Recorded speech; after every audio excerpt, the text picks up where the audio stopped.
நீ எதுவாக நினைக்கிறாயோ அதுவாகவே ஆகிறாய் என்ற விவேகானந்தரின் வாய்மொழிக்கேற்ப முயற்சிகளால் முழுநிலவு அடைய இன்னல்கள் பல கடந்து இறுக்கமான சூழ்நிலையில் படிப்பே தன் பேராயுதம் என்று பார்ப்போற்றும் உலகில் பல மனிதர்கள் மத்தியில் பண்பாய் படித்து அதில் சிறந்து அவை மகிழ கல்வி விருது பெற வருகை புரிந்திருக்கும் அன்பு தம்பி தங்கைகளுக்கும் அந்த பொக்கிஷங்களை தரணிக்கு காண்பித்த பெற்றோர் பெருமக்களுக்கும் வலியென நினைக்கும் எந்த கல்லும் சிலையாகாது என்ற கூற்றிற்கேற்ப பல சிற்பங்களை செதுக்கி கொடுத்த ஆசிரிய பெருமக்களுக்கும் நல்லதோர் நிகழ்வை நாளும் போற்றும் வகையில் சிறப்பிக்க வருகை புரிந்திருக்கும் சிறப்பு விருந்தினர்கள் உங்கள் அனைவருக்கும் சிவகுமார் கல்வி அறக்கட்டளை சார்பாகவும் அகரம் அறக்கட்டளை சார்பாகவும் வணக்கத்தை தெரிவித்துக் கொள்கிறோம். நான் உங்கள் 2022 ஆண்டு அகரம் விதை விஜயலட்சுமி. தற்போது SRM பல்கலைக்கழகத்தில் செயல்முறை மருத்துவம் படித்து வருகிறேன். ஆல்பா கல்லூரியில் படிக்கும் உங்கள் சக்திவேல். அடுத்ததாக நாங்கள் கற்றதையும் பெற்றதையும் எல்லோருக்கும் பகிர்ந்து அளிப்போம் என்ற அகரத்தின் உறுதிமொழிக்கேற்ப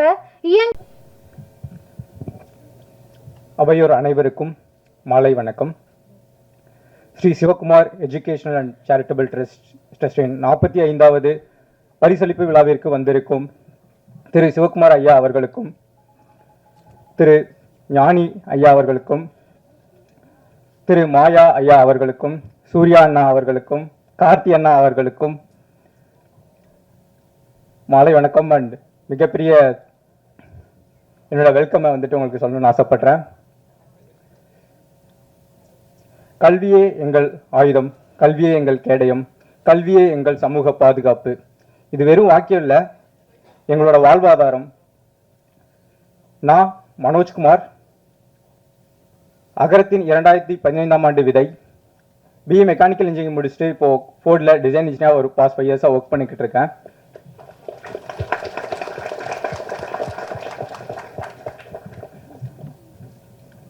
இப்போ அகரத்தோட அலுமினி அசோசியேஷனோட பிரசிடென்ட்டா எலெக்ட் ஆகி இப்போ அதோட முன்னெடுப்பு எடுத்து ஒர்க் பண்ணிக்கிட்டு இருக்கேன்.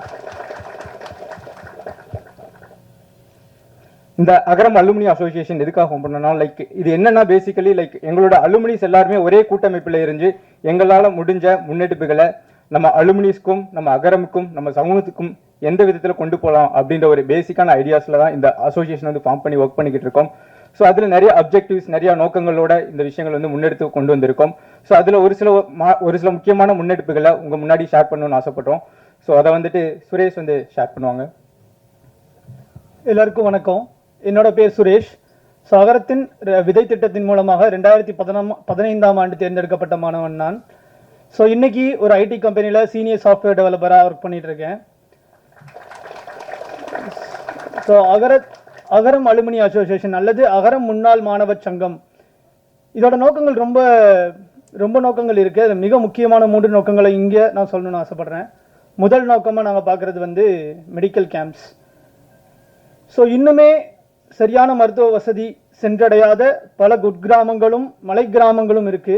ஸோ அங்கே எங்களால் முடிஞ்ச மருத்துவ உதவிகளை தரணும்னு நினைக்கிறோம். அதுவும் இந்த அகரம் மூலமாக படித்து இன்னைக்கு பல இடங்களில் பல நிலைகளில் டாக்டராகவும் நர்ஸாகவும் பல கிரிட்டிக்கல் கேர் யூனிட்டில் டெக்னீஷியன்ஸாகவும் இருக்கிற அகரம் முன்னாள் மாணவர்களை வைத்து, இது முதல் விஷயம்.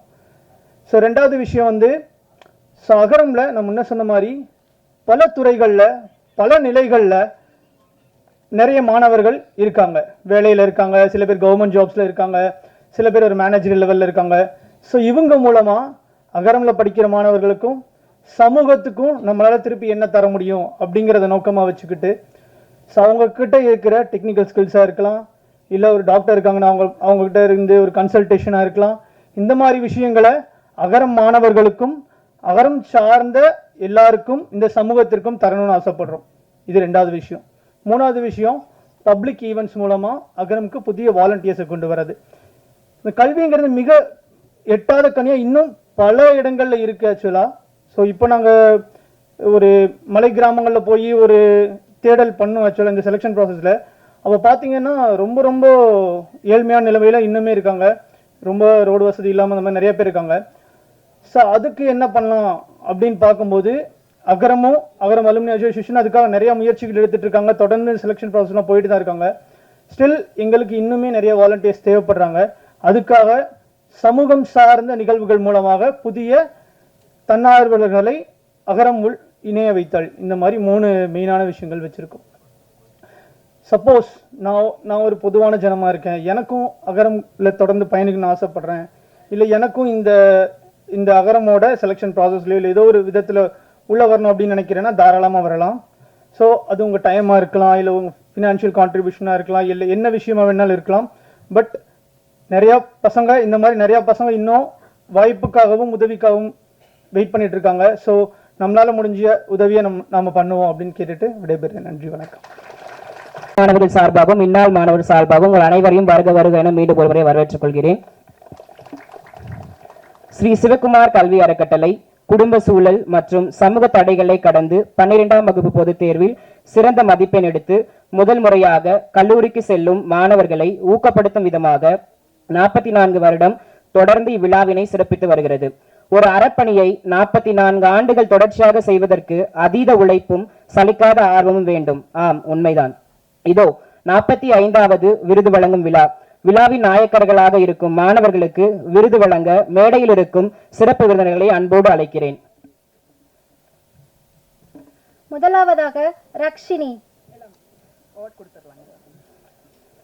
கண்ணொளி இல்லை என்றாலும் கல்வி எனும் பார்வையால் படித்து சிறுமலர் மேல்நிலைப் பள்ளி அளவில் முதலிடம் பெற்று சமுதாயத்தை மாற்றும் ஒரே வழி சமூக கல்வியே என அரசியல் ஆழம் புரிந்து இளங்கலை பொலிட்டிக்கல் சயின்ஸ் படிக்கும் மாணவி ரக்ஷினி அவர்களை வாழ்த்துவதில் இம்மேடை பெருமிதம் கொள்கிறது.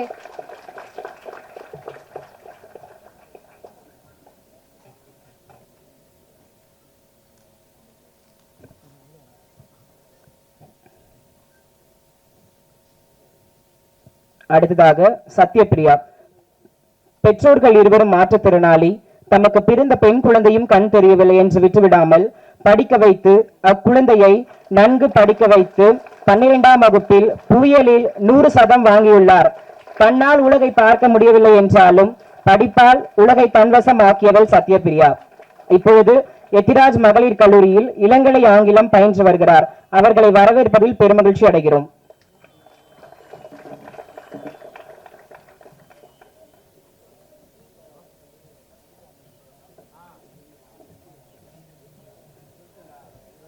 வீர சிவாஜி. மயிலாடுதுறை மாவட்டம் பல்லவராயன்பேட்டை நரிக்குறவர் குடியிருப்பில் வசித்து மாநில அளவில் குத்துச்சண்டை போட்டியில் தங்கப்பதக்கம் வென்ற விளையாட்டு வீரர் வீர சிவாஜி அவர்களை மேலும் பல சாதனைகள் படைத்திட வாழ்த்துகிறோம். அனிதா. 5 சகோதரிகளுடன் உடன் பிறந்த அனிதா ஆங்கில தேர்வு அன்று தந்தையை இழந்தார். தந்தையை இழந்தாலும் தலை சாய்த்து விடாமல் 12ஆம் வகுப்பு பொதுத் தேர்வில் 514 மதிப்பெண்கள் பெற்று தற்பொழுது இளங்கலை வணிகவியல் பயின்று வருகிறார். தங்கையை கௌரவிப்பதில் இம்மேடை பெருமிதம் கொள்கிறது.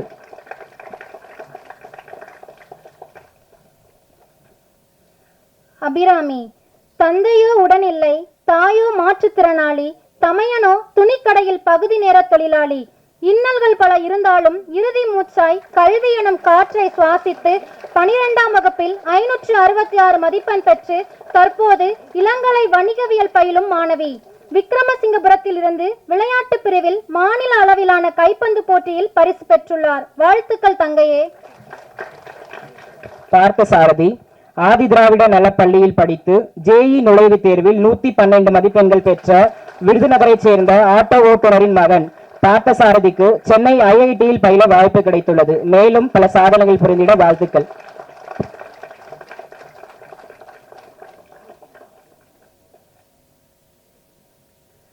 சிவசக்தி. கோவில்பட்டி அரசு மகளிர் மேல்நிலைப் பள்ளியில் 12ஆம் வகுப்பு படித்து 547 மதிப்பெண் பெற்று இளங்கலை வணிகவியல் படித்துக் கொண்டிருக்கும் மாணவி.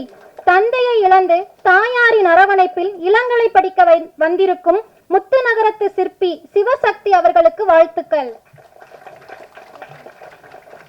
பவதாரணி. சிவகங்கை சீமையின் மானாமதுரை இலங்கை தமிழர் மறுவாழ்வு மையத்தில் வண்ணப்பூச்சி தொழில் செய்யும் கூலி தொழிலாளியின் மகள். கல்வி வளம் தேடி வட்டமிட்ட வண்ணத்து பூச்சி இவள். தற்பொழுது இளங்கலை வணிகவியல் பயின்று வருகிறாள். வாழ்த்துக்கள் தங்கையே.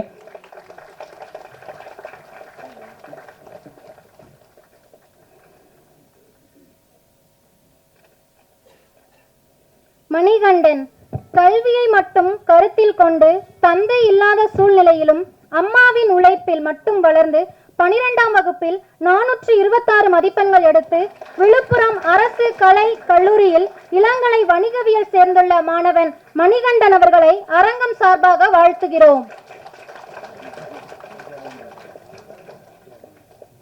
துர்காதேவி, மாணவிக்கு அப்பா இல்லை, அம்மா உடல் ஊனமுற்றவர்.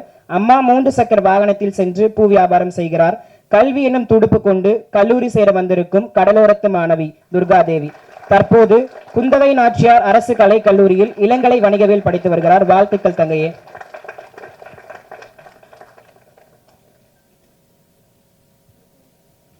வீரமணி, போக்குவரத்து வசதி இல்லாத மலை கிராமம், அடிப்படை வசதி இல்லாத குடும்ப சூழல், கல்லூரி வாசம் கண்டிராத குடும்பம் என இன்னல்கள் பல கடந்து இன்று குடும்பத்தில் முதல் பட்டதாரியாய் கல்லூரியில் கால் தடம் பதித்திருக்கிறார். அரசு பழங்குடியின நலப்பள்ளி வாசாத்தியில் இருந்து படித்து இளங்கலை அறிவியல் பயிலும் மாணவர் வீரமணிக்கு அவை சார்பாக வாழ்த்துக்களை தெரிவித்துக் கொள்கிறோம். சம்னாஷரின் மலைகளின் அரசியாம் நீலகிரி, அதன் கடைக்கோடியாம் கார்குடி. ஆம், கார்குடி அரசு பழங்குடியின உண்டு உறைவிட பள்ளியிலிருந்து கல்வி எனும் கரத்தை கொண்டு 533 மதிப்பெண்கள் பெற்று தற்போது கூடலூர் அரசு கலை கல்லூரியில் இளங்கலை வணிகவியல் பயின்று வரும் தங்கைக்கு அரங்கத்தின் சார்பாக நன்றி. ராவணி, கனவு காணுங்கள் என்ற அப்துல் கலாம் வரிகளை லட்சியமாக கடைபிடித்து அதில் வெற்றி பெற்று வாகையும் சூடியிருக்கிறாள். சேலம் வீரபாண்டி அரசு பள்ளி மாணவி. ஆம், இன்ஜினியரிங் தரவரிசையில் 7.5% இடஒதுக்கீட்டில் மாநில அளவில் முதலிடம் பிடித்து முத்திரை பதித்திருக்கிறார். தறி ஓட்டும் தொழிலாளியின் மகள் இன்று தரணி ஆள வந்துள்ளார். இவளை கௌரவிப்பதில் இம்மேடை பெருமிதம் கொள்கிறது. காமராஜ், மாணவர் உடன் பிறந்தவர்கள் 4 அக்காக்கள். குடும்ப சூழல் காரணமாக யாரும் 10ஆம் வகுப்பை தாண்டவில்லை. சேலம் ஜிஆர்டிஆர் மேல்நிலை பள்ளியில் 12ஆம் வகுப்பு முடித்து குடும்பத்தின் முதல் பட்டதாரியாக கல்லூரிக்குள் கால் தடம் பதிக்கும் தம்பி காமராஜர் அவர்களுக்கு பாராட்டுகளை தெரிவித்துக் கொள்கிறோம்.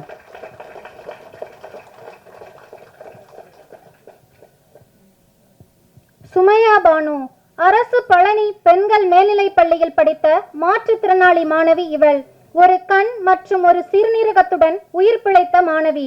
தான் 12ஆம் வகுப்பு படிக்கும் பொழுது இதய சிகிச்சை நடைபெற்று வந்த நிலையிலும் தன் விடாமுயற்சியால் 540 மதிப்பெண்கள் பெற்று சாதனை படைத்த மாணவி சுமையா பானு அவர்களுக்கு பாராட்டுகளை தெரிவித்துக் கொள்கிறோம்.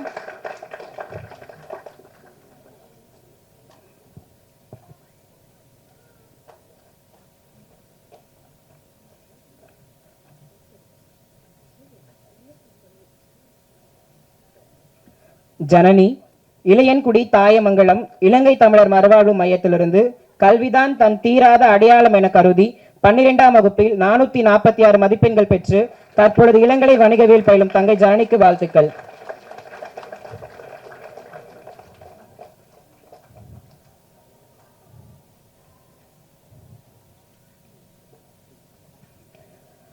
யாதும் ஊரே யாவரும் கேளீர் என்ற கூற்றிற்கேற்ப 2024ஆம் ஆண்டு அகரம் விதை திட்டத்தின் மூலமாக பல்வேறு மாநிலங்களைச் சேர்ந்த மாணவர்கள் தேர்ந்தெடுக்கப்பட்டு கல்வி பயின்று வருகிறார்கள். அவற்றில் மணிப்பூரைச் சேர்ந்த மாணவி கோல்ஹென்ட்,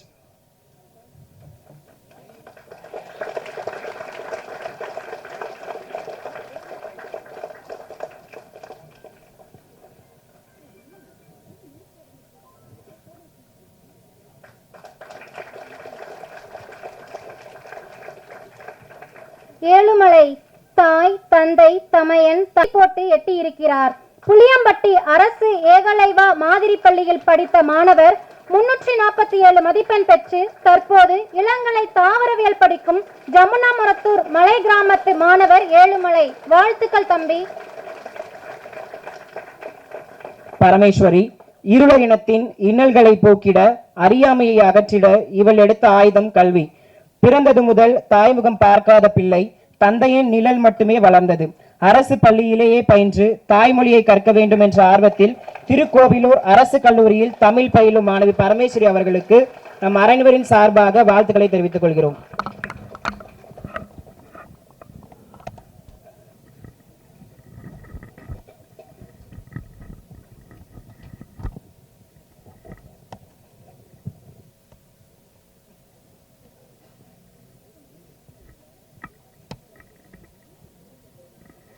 மணிவேல். வேலூர் மாவட்டத்தில் பிறந்த இவர் தாய் தந்தை இருவரையும் இழந்த நிலையில் அக்காவின் உதவியால் மதுரை ஜி கள்ளுப்பட்டியில் தனது பள்ளி படிப்பை முடித்து இன்று சென்னை மாகாணத்தில் உள்ள தனியார் கல்லூரியில் பயின்று வருகிறார். அவரை அவை சார்பாக வாழ்த்துகிறோம். பிரியதர்ஷினி பன்ருட்டி அரசு உதவி பெறும் பள்ளியில் படித்து 12ஆம் வகுப்பில் 416 மதிப்பெண்கள் பெற்று இளங்கலை கணினி அறிவியல் பயிலும் மாணவி பிரியதர்ஷினிக்கு வாழ்த்துக்கள்.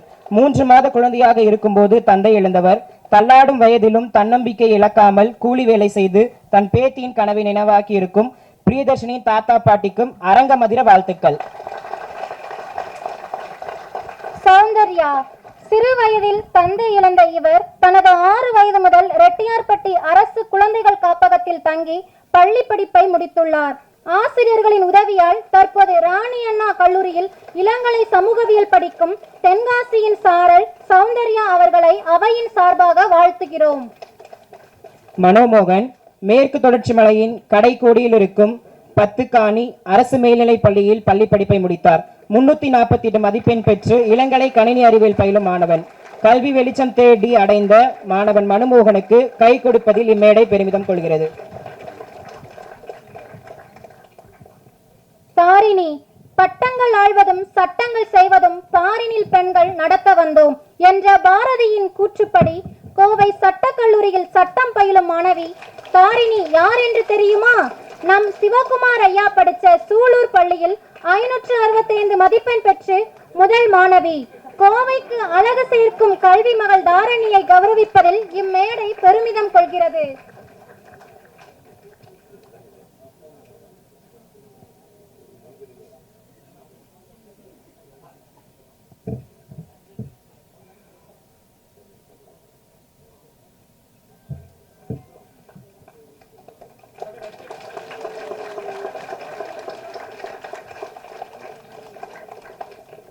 கௌரி.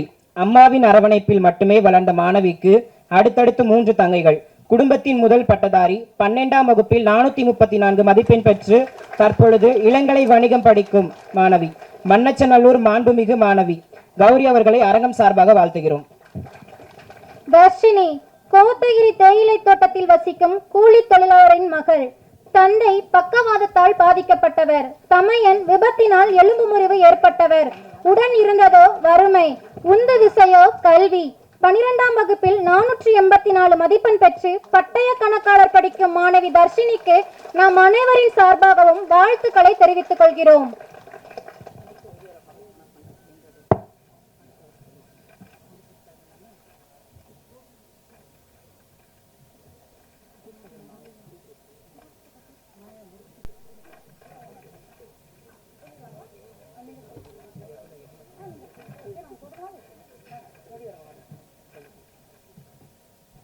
அடுத்தபடியாக ஓவிய உலகின் பீஷ்மர்.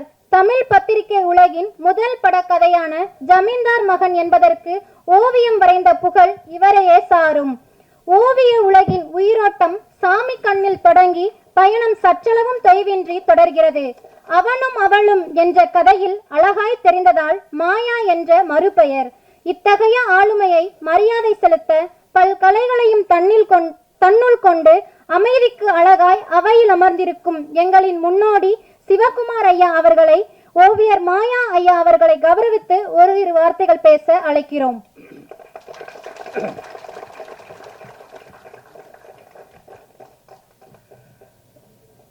அனைவருக்கும் வணக்கம். தமிழ்நாட்டில் பிரஷ் பிடிச்சி வாழ்நாள் முழுக்க நான் வரைஞ்சி தான் தீர்வேன்னு 97 வயசு வரைக்கும் வாழ்ந்துட்டு ஒரு மகத்தான மனிதனை பாராட்டுவதிலே நான் பெருமைப்படுகின்றேன். நான் ஒரு நல்ல ஓவியம்தான். ஏன்னா எங்கள் ஷியாம் வந்திருக்காங்க, மன்னியம் செல்வன்லாம் வந்திருக்காங்க. நான் நல்ல ஓவியம் தான் போட்டேன். நான் பயந்தாங்கொள்ளி ஒரு 7 வருஷம் ஓவியம் படிச்சுட்டு ஓடி போயிட்டு நடிகர் ஆனதுனால தான் இந்த விழாவை நடக்குது. அதையும் ஞாபகம் வச்சுக்கணும் நீங்கள். அதனால் மாயா அவர்களை பற்றி சின்ன ஒரு 10 வரி மட்டும் படிச்சிடுறேன். 1927 திருநெல்வேலியில் பிறந்தவர். இப்போ அவருக்கு 97 வயசு ஆகுது. என்னென்ன 3 வருஷம் தான் 100 தொடருக்கு 100 தொற்றுவார். நம்மளை பயப்பட வேண்டிய அவசியம் இல்லை. சொந்த பெயர் மகாதேவன். பிரிட்டிஷ் அரசாங்கத்தில் அப்பா வந்து சர்வராக வேலை பார்த்ததுனால அடிக்கடி ஊர் மாற்றிட்டே இருந்திருக்காங்க. அதனால் சென்னை, செங்கல்பட்டு, காஞ்சிபுரம்னு பல ஊருக்கு மாறும்போது ஸ்கூலு மாறி மாறி பல ஸ்கூலில் அவர் படிக்க வேண்டி வந்துச்சு. சின்ன வயசுலேயே படம் வரையில் அவருக்கு ஆர்வம் வந்திருக்குது. இந்த சினிமா போஸ்டர் படங்களில் பிரிண்ட் செய்யறதுக்கு மெட்டல் என்கிரேவிங்னு ஒரு சிஸ்டம் உண்டு. அது அந்த என்கிரேவிங் பண்ணுறது இவருடைய பார்த்து பார்த்து ஓவியம் வரையில் அவருக்கு ஆர்வம் வந்துச்சாமா.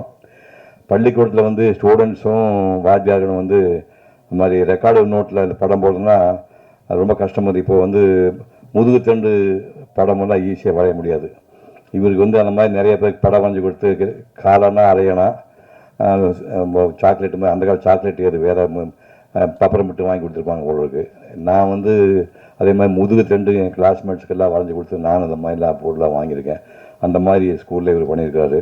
எஸ்எஸ்எல்சி தேர்வில் இவர் அவுட்டு, நான் தாண்டி வந்துட்டேன். அதனால் மெட்ராஸ் வந்து 7 ஆண்டு ஓவியம் படித்தேன். தோல்வி அடைஞ்சதுனால தான் பிக்சர் போஸ்ட்னு ஒரு சினிமா பத்திரிக்கையில் இவருக்கு வாய்ப்பு கிடைக்குது. அதுக்கப்புறம் வீக்லி மேகசின் போய் ஆனந்தபுரம் குமுதத்தில் பல ஆண்டுகள் ஓவியராக பணியாற்றார். அதுக்கப்புறம் ஃப்ரீலான்சர் ஆகிட்டு குமுதமில் வந்து ஜெயலலிதா அம்மையார் வந்து தொடர் எழுதுனாங்க. அதெல்லாம் இந்த ஜென்ரேஷன் தெரியாது. குமுதில் தொடர் வந்து அவங்க ஒரு 30-40 வாரம் எழுதுனாங்க. அந்த தொடருக்கு மாயா அவர்கள் ஓவியம் வரைஞ்சனால ஜெயலலிதாவை ஃபோன் பண்ணி கூப்பிட்டு உங்கள் ஓவியங்கள் ரொம்ப பிரமாதம், இந்த அம்மாவே பாராட்டி சொன்னாங்களாம். ஒரு கட்டத்தில் கிளைமேக்ஸ் அவருக்கு இப்படியே உத்து பார்த்து படம் வந்தீங்கன்னா இன்னும் 6 மாதத்துக்குள்ளே டோட்டலாக பிளைண்ட் ஆகிட போகிறீங்க, ஒரு கண்பாக போயிட போகுதுன்னு சொன்ன உடனே வீட்டில் உள்ளவங்க 4 பொண்ணுங்க ஒரு பையன் மருமகுமாறு பேரம்பேத்தி அழுகிறாங்க. இனிமேல் படமாக வரையா, நீ உயிரோடு இருந்தால் போதும் படம் வரையான்னு சொல்லிட்டு 10 ஆண்டுகள் கையை கட்டி போட்டாங்க. அதுக்கப்புறம் 10 ஆண்டுகள் எல்லா பத்திரிக்கையும் தகவல் கொடுத்து நான் ஓவியம் வரைய முடியாமல் இருக்க மன்னிச்சுங்கன்னு சொல்லி அதுக்கப்புறமா சும்மா இருக்கல. 72 வயசில் பழையபடி மாயா வெட்டிங் கார்டு டிசைன் பண்ணுற வேலையை ஆரம்பித்தார். 10 வருஷம் வெயிட் பண்ணி இப்போ மாயா வெட்டிங் கார்டு டிசைன் ஓப்பனிங்கன்னா அது படமெல்லாம் வரும். அது என்ன பண்ணுறாருன்னா, பொண்ணு வந்து கல்யாணத்துக்கு பல்லக்கில் வர்ற மாதிரி படம் வரைவார். அதுக்கப்புறம் மாப்பிள்ளை வந்து குதிரையில் வர்ற மாதிரி வரைவார். குதிரையில் வர மாப்பிள்ளை வந்து பல்லக்கில் பொண்ணை கீழே இறங்கி கை கொடுத்து உள்ள கூட்டி போகிற மாதிரி அந்த ஒரு கல்யாணத்துக்கு என்னென்ன சடங்கு நடக்கும் அந்த சடங்குல பூராமே அந்த வெட்டிங் கார்டு பார்த்தாரு எல்லா படங்களையும் இவர் வரைஞ்சி கொடுப்பார். அந்த மாதிரி பண்ணுறாரு. இப்போ 2001 கொரோனா தாக்கம் வந்து அதுக்கப்புறம் பனி ஓய்வு வருது. 94 வயசு வரைக்கும் இந்த ஸ்ப்ரேயெல்லாம் யூஸ் பண்ணி நிறையா படங்கள்லாம் வந்துட்டு அதுக்கு வந்து பக்கத்துலேருந்து ஒய்ஃபை தான் ஸ்ப்ரே பண்ணுற வேலையெல்லாம் ஹெல்ப் பண்ணுவாங்களாமா. இப்போ எனக்கு எப்படி இந்த அம்மா இருக்கும் அந்த மாதிரி 94 வயசு வரைக்கும் மனைவியோடு வாழ்ந்த புண்ணியவான் கற்பனை பண்ணிப்பாங்க. 3 வருஷம் தான் அந்த அம்மா போயிருக்காங்க.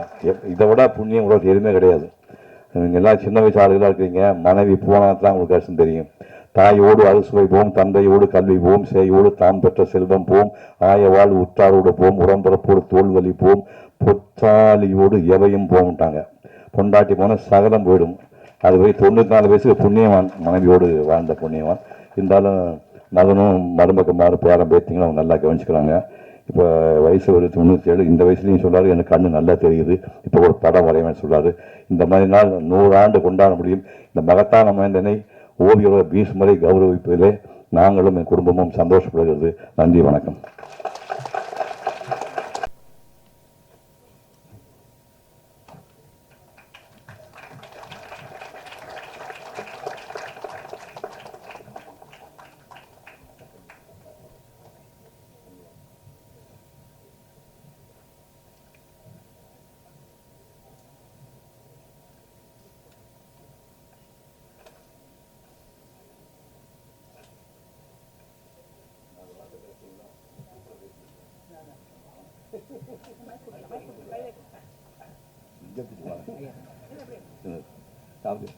மைக்கில் பேசுங்களா?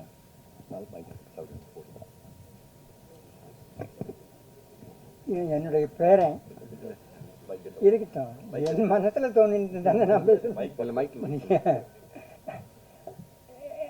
இவருடைய ஒய்ஃபும் டாக்டரு, இவன் தம்பி லாயரு, என் பையன் லாயரு, அவன் ஒய்ஃபும் லாயரு. ஏதோ ஆண்ட முன்னியத்தில் இந்த குடும்பம் வந்து இந்த அளவுக்கு இருக்கிறதுக்கு நான் இவங்களை போல நல்ல வார்த்தை சொல்ல முடிய ஆண்டவன் என்னை வந்து வச்சதுனால நான் வந்து இந்த மேடையில் இருக்கேன். ஏன்னா லைஃப்பில் நம்ம செய்கிற வேலையை ஒழுங்காக செய்தால் போகிறோம், வேறு ஒன்றும் வேண்டாம். எதுவும் எல்லாம் தன்னால் வரும். ஆனால் எதுக்கு ஆசைப்படாமல் இருக்கிறது தான் நம்மளுடைய வேலை. நம்ம வேலை ஒன்று தான், நம்ம காண்டவம் கொடுத்து வரோம். அதை நம்ம ஒழுங்காக செய்தோம்னா எல்லாம் நல்லா கிடைக்கும். இது இவ்வளோ தூரம் நான் என் பையன் எல்லோரும் ஒரே குடும்பமாக இருக்கோம். எல்லாம் நல்லா எதிர்பார்த்ததே கிடையாது. ஏதோ ஆண்டவனாக பார்த்து நாங்கள் நல்லபடியாக நடந்துட்டு இருக்கோங்கிறதுனால கொடுத்ததுன்னு நினைக்கிறேன் நான். வணக்கம்.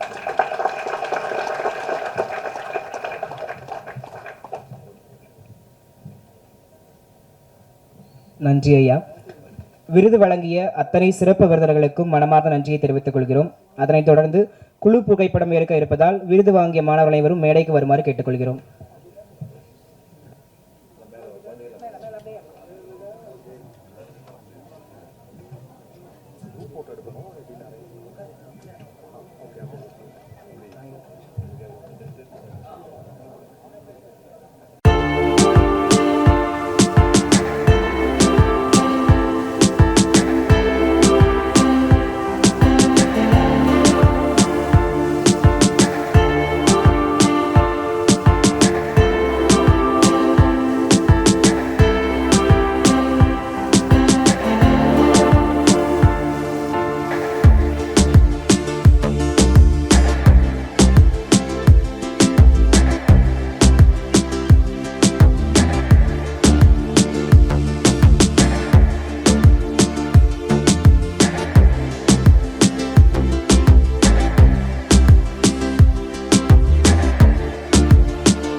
வகுப்பறை உலகம் என்ற நூலை அகரம் நிறுவனர் அண்ணா சூர்யா அவர்கள் வெளியிட அகரம் விதை மாணவர்கள் அதை பெற்றுக் கொள்கின்றனர்.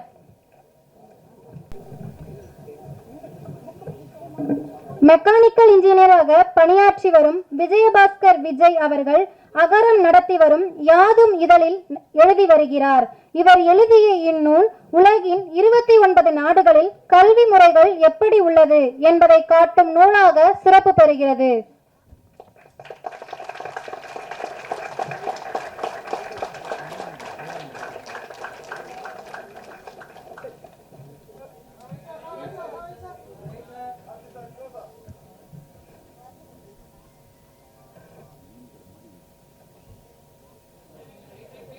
நிறுவனர் அண்ணா கார்த்தி அவர்கள் வெளியிட அகர மாணவ செல்வங்கள் குழுவாக பெற்றுக் கொள்கின்றனர். செந்தில் ஜெகநாதன் தமிழில் சிறுகதைகள் கட்டுரைகள் எழுதி வரும் எழுத்தாளர். இவர் திரைத்துறையிலும் பணியாற்றி வருகிறார். இதயம் இதயத்தோடு பேசுகிற மொழி குழந்தைகளின் மொழி. அந்த குழந்தைகளை புரிந்து கொள்ள இந்நூல் சிறந்த வழிகாட்டியாக இருக்கும்.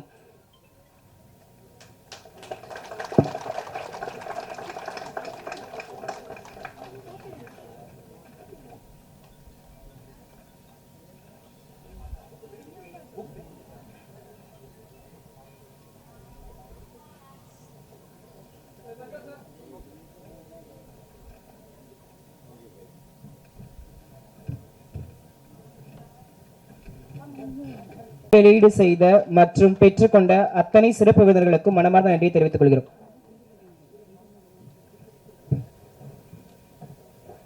புத்தகத்தின் ஆசிரியர் செந்தில் ஜெகநாதன் புத்தகத்தை பெற்றுக் கொள்கிறார்.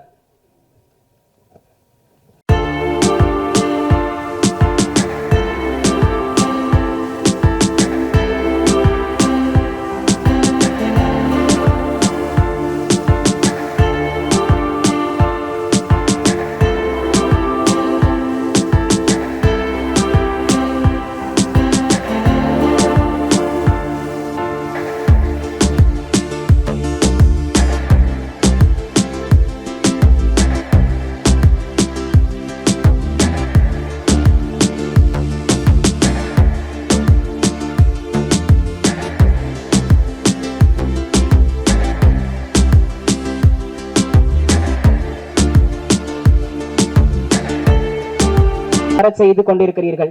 இப்பகுதியில் கடந்த 14 ஆண்டுகளாக குழந்தை திருமணம் நடைபெறவில்லை என்பது உங்களின் தீவிர கண்காணிப்பு வட்டத்திற்குள் வைத்திருக்கிறீர்கள் என்பதை அறிய முடிகிறது. கிளையூர் ஊராட்சி ஒன்றிய தொடக்கப்பள்ளி தலைமை ஆசிரியர் திரு சங்கர் அவர்களை மேடைக்கு அழைக்கிறோம்.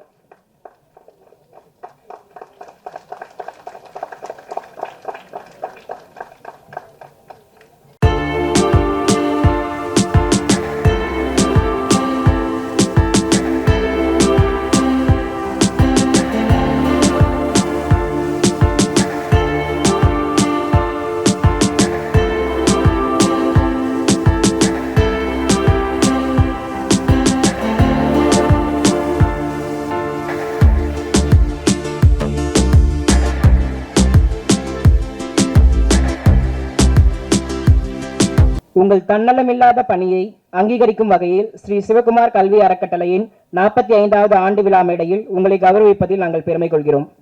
தொடர்ந்து முயற்சித்து வருகிறீர்கள். பெண் பிள்ளைகளின் கல்வி இடைநிறுத்தம் பள்ளி அளவிலேயே தொடங்கிவிடும் சூழலில் +2 முடித்த மாணவர்களை உயர்கல்விக்கு கொண்டு சேர்ப்பதில் உங்கள்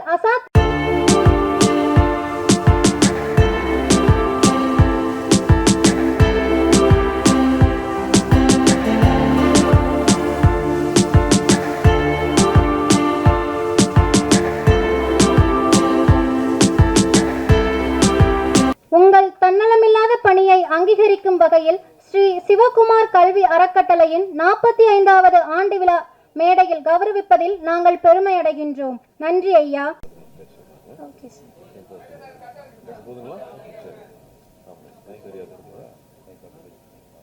Good evening all. My name is Satyapriya. நான் மதுரையிலேருந்து வந்திருக்கேன். நான் எத்திராஜ் காலேஜில் BA இங்கிலீஷ் லிட்ரேச்சர் படிக்கிறேன். என்னோட அம்மா அப்பா 2 பேருமே பிளைண்டு, நானும் பிளைண்டு. நான் வந்து Chennai little flower convent higher secondary school for the visually இம்பேர்டில் படிச்சிருக்கேன்.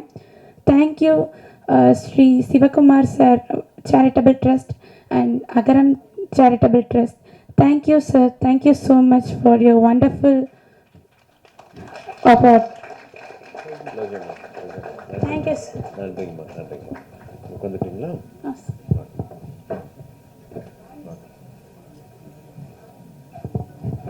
அடுத்தபடியாக தங்கை கோழி என்று அழைக்கிறோம்.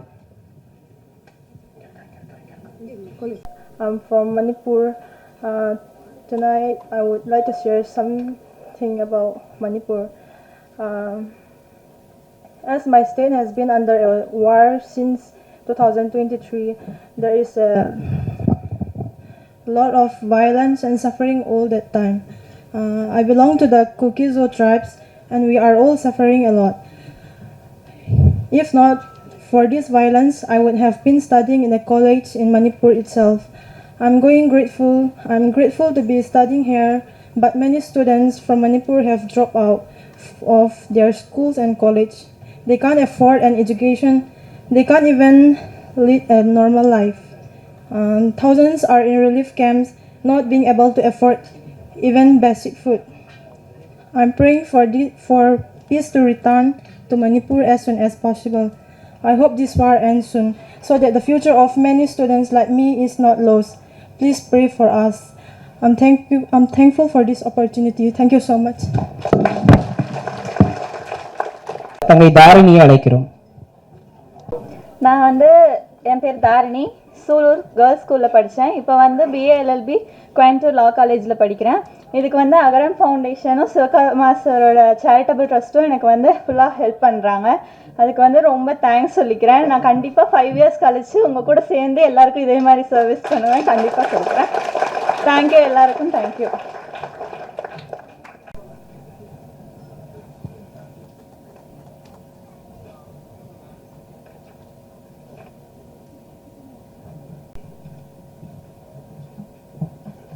இங்கு வந்திருக்கும் அனைவருக்கும் என் முதல் நன்றியை தெரிவித்துக் கொள்கிறேன்.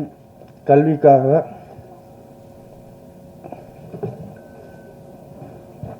உதவி செய்யும் திரு சிவகுமார் ஐயா அவர்களுக்கு என்னுடைய மிக்க நன்றி.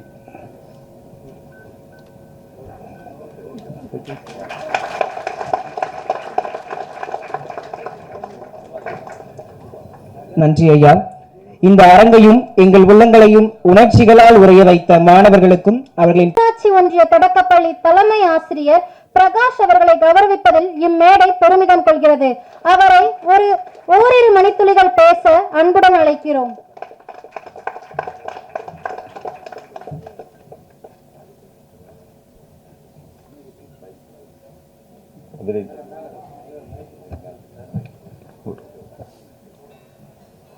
தொடர்ந்து 44 ஆண்டுகள் இந்த சமூக சேவையை செய்து கொண்டிருக்கின்ற அந்த திரையுலகில் மட்டுமே மார்க்கெட்டியனாக இல்லாமல் அவருக்கு பின்னாடியும் அவர் குடும்பமே இந்த மாபெரும் பணியை செய்கிற இந்த இது மிக எனக்கு ஒரு பெரிய அது என்ன சொல்கிறதுன்னு தெரியல. அந்த அளவுக்கு ஒரு பெரிய அதிசயமாக இருக்குது. நான் மேடையில் நிறைய இந்த மாதிரியான மேடையில் நான் பேசுனதே கிடையாது. நான் பின்னாடி இருந்து தான் வேடிக்கை பார்த்துட்டு தான் வந்திருக்கேன். இன்னைக்கு பேசுகிறது எனக்கு ஒரு மாதிரியாக தான் இருக்குது. அந்த இதில் எனக்கு பேசுவதற்கும் எனக்கு இவ்வளோ பெரிய அரங்கத்தில் என்ன ஒரு கிராமம் தான் நான் வேலை பார்க்குற ஒரு கிராமம், 2 பேர் வேலை பார்க்குற ஒரு பள்ளிக்கூடம், ஒரு 300 குடும்பங்கள் கொண்ட 300 மக்கள் தொகை கொண்ட ஒரு சின்னஞ்சிறு கிராமத்தில் தான் நான் வேலை செய்கிறேன். 2013 அந்த பள்ளிக்கூடம் தொடங்கப்பட்டது. அந்த 2003 அந்த பள்ளிக்கூடம் ஆரம்பித்தாங்க. 20 ஆண்டுகள் பயணத்தில் அந்த பள்ளிக்கூடம் அந்த கிராமத்தில் ஒரு மிகப்பெரிய மாற்றங்கள் அங்கே ஒரு கல்விங்கிறது அந்த தம்பி சொன்னார், ஒரு ஆயுதம் சொன்னார், ஒரு சமூக மாற்றங்களை அந்த பள்ளிக்கூடம் செஞ்சிருக்கு. ஆனால் எப்படி அதை சொல்கிறதுங்கிறது தெரியல. கிட்டத்தட்ட அந்த பள்ளிக்கூடம் ஆரம்பிக்கிறப்ப அங்கே 1ஆவது வகுப்பு படித்த பெண்கள் யாருமே கிடையாது. இன்றைக்கி 30 வயது பள்ளி வயதை கடந்த குழந்தைகள் அத்தனை பேருமே எழுத படிக்க தெரிஞ்சவங்க அந்த பள்ளிக்கூடத்தில் இது பண்ணவங்க. இங்கே சட்டை போடுறதுக்கு பெண்களுக்கு அங்கே அனுமதி இல்லை. அந்த பள்ளிக்கூடம் தொடர்ந்ததுக்கு அப்புறம் இன்றைக்கி எல்லாருமே சட்டை போடுறாங்க. அந்த பள்ளிக்கூடங்களுக்கு ஆரம்பிக்கிறதுக்கு முன்னாடி அங்கே 100% அந்த கிராமத்தில் தான் பிரசவம் நடக்கும். இன்றைக்கி 100% மருத்துவமனையில் நடக்குது. அங்கே அந்த கிராமத்தில் செருப்பு போட்டு தெருக்களில் நடக்கிறதுக்கு யாருக்குமே அனுமதி கிடையாது, அந்த கிராமத்து மக்களுக்கு முதற்கொண்டு. இன்றைக்கி அந்த கிராமத்துக்காரங்க மட்டுமல்ல, அசலூர்காரங்களும் செருப்பு போட்டு நடக்கிறதுக்கான ஒரு இது அங்கே நடந்துருக்கு. இவ்வளவும் இந்த வெளிச்சத்தில் எனக்கு கூச்சமாக இருக்குது. இதை நான் அவங்க கையால் நான் அவார்டு வாங்கியிருக்கிறேன். அந்த இதுக்கு பின்னாடி நிறைய பேர் இருக்கிறாங்க. அந்த வெறுங்காலோட 2 வருஷம் இந்த பள்ளிக்கூடம் ஆரம்பிக்கிறதுக்காக சின்னப்பன் அப்படிங்கிற ஒரு கல்வி அதிகாரி ஒருத்தர் 2 வருஷம் அலைஞ்சார் வெறுங்காலோடு அந்த கிராமத்துக்குள்ள. அரசாங்கம் கொடுத்த பணத்தில் பள்ளிக்கூடத்தை கட்ட முடியாமல் தன் மனைவி, அப்போ தான் கல்யாணமான மனைவியினுடைய நகையை அடகு வச்சு கட்டின அந்தோனிங்கிற ஒரு ஆசிரியர் இருக்கிறாரு.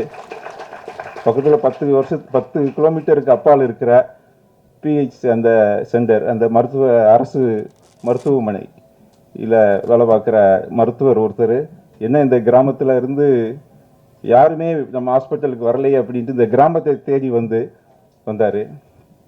இவங்களோடெல்லாம் இந்த பள்ளி பயணம் செய்திருக்கிறது, இதெல்லாம் சாதிச்சிருக்கிறது. இது ஒரு கல்விங்கிறது ஒரு சமூக மாற்றத்தை அங்கே இது பண்ணிட்டு இருக்கிறோம். அதில் சங்கீதாங்கிற ஒரு குழந்தை முதலாக அந்த கிராமத்திலிருந்து படிப்பதற்கு வந்திருக்கிறாங்க. அவங்களுக்கு அகரம் ஃபவுண்டேஷன் அரவணைச்சு அவங்கள படிக்கிறதுக்கு இது பண்ணியிருக்காங்க. அந்த குழந்தை அந்த கிராமத்தின் முதல் பெண் பட்டதாரி.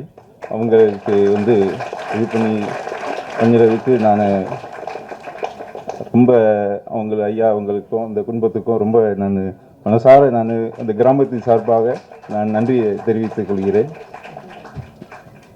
இன்னொரு அவங்களுக்கு ஒரு வேண்டுதல் நான் வைக்கணும்னு விரும்பப்படுறேன். அந்த குழந்தைகள் அப்படின்னா பள்ளிக்கூடத்தை விட்டு எப்படா வீட்டுக்கு போவோம்னு நினைப்பாங்க. ஆனால் என் குழந்தைகள் அப்படி கிடையாது. நீங்கள் சனிக்கிழமை பள்ளிக்கூடம் வைங்க, ஞாயிற்றுக்கிழமை பள்ளிக்கூடம் வைங்க அப்படிம்பாங்க. அங்கே கூட்டு குடும்பம் தான், 100 பேர் கொண்ட கூட்டு குடும்பங்கள் அங்கே நிறைய இருக்குது. அந்த கூட்டு குடும்பங்களில் ஒவ்வொருத்தருக்கும் பிறக்கிற குழந்தைகள் பிறந்து நடந்து ஓரளவுக்கு திடகாத்திரமாக இருக்கிற குழந்தைகள் முதற்கொண்டு இறக்க காத்திருக்கிறவங்க வரைக்கும் அவங்களுக்குன்னு சில வேலைகள் வச்சுக்கிட்டே இருப்பாங்க. அந்த வேலைகளால் இந்த குழந்தைகள் படிக்கவே முடியாது. அந்த ஒரு குழந்தை 4ஆம் வகுப்பு படிக்கிற ஒரு குழந்தை ஒரு 5 மணிக்கு எழுந்திரிச்சு அவங்களுக்கு அந்த மாடுகளுக்குரிய தண்ணியை ஒரு 50 குடம் தண்ணியை சுமக்கணும். 50 குறைஞ்சது. அந்த மாடுகள் பராமரிக்கிறது செய்கிறது எல்லா வேலைகளையும் செய்யணும். இவங்க அந்த எப்படி நீ இந்த வேலையை செய்யாட்ட நீ பள்ளிக்கூடத்துக்கு போக முடியாது அப்படின்ட்டு மிரட்டுவாங்க. அந்த மாதிரியான ஒரு சூழல் அந்த கிராமத்தில் இருக்குது. அந்த பள்ளிக்கூடத்துக்கு பிறகு பள்ளி வேலைக்கு பிறகு அந்த குழந்தைகள் படிப்பதற்கான ஒரு தளத்தை உருவாக்குறதுக்கு நீங்கள் உதவி செய்யணும் அப்படிங்கிறது உங்கள் எல்லாரும் நான் கேட்டுக்கொள்கிறேன்.